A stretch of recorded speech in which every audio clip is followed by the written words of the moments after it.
టమోటాలు వేసి కొత్తిమీర పచ్చడి చేసేటప్పుడు ఇలా పచ్చిమిర్చితో పాటు నువ్వులు, కొన్ని వేరుశనగ గుండ్లు కూడా వేయండి, చాలా బాగుంటుంది.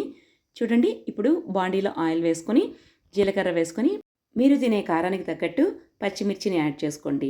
అది కొంచెం చిటపట అనిన తర్వాత ఒక 4 టమోటాలు ముక్కలు కట్ చేసుకొని వేయించండి. అది కొంచెం మగ్గే స్టేజ్లో కొత్తిమీరను కొంచెం ఎక్కువగా తీసుకుని ఇలా వేయండి.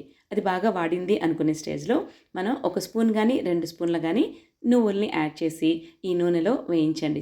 అట్లా వేయించితే సరిపోతుందని మళ్ళీ సపరేట్గా వేయించుకోకర్లేదు. ఇప్పుడు ఒక మిక్సీ జార్ తీసుకొని ముందుగా నానబెట్టుకున్న చింతపండు, ఉప్పు, మనం వేయించుకున్నటువన్నీ వేసి కొంచెం గ్రౌండ్ నట్స్ కూడా వేసి గ్రైండ్ చేసుకుంటే మనకు పచ్చడి రెడీ అయిపోతుంది. ఇందులోకి ఉల్లిపాయల్ని కట్ చేసి యాడ్ చేయండి.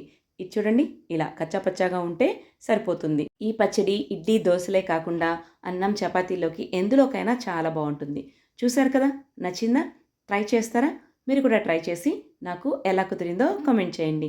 మన ఛానల్ ఫస్ట్ టైం చూస్తున్నట్లయితే సబ్స్క్రైబ్ చేసుకుని మీ ఫ్రెండ్స్ అండ్ ఫ్యామిలీ మెంబర్స్కి షేర్ చేయండి. మీ లైక్స్ అండ్ కామెంట్సే నాకు మోటివేషన్. మరో వీడియోతో మళ్ళీ కలుద్దాం. బాయ్.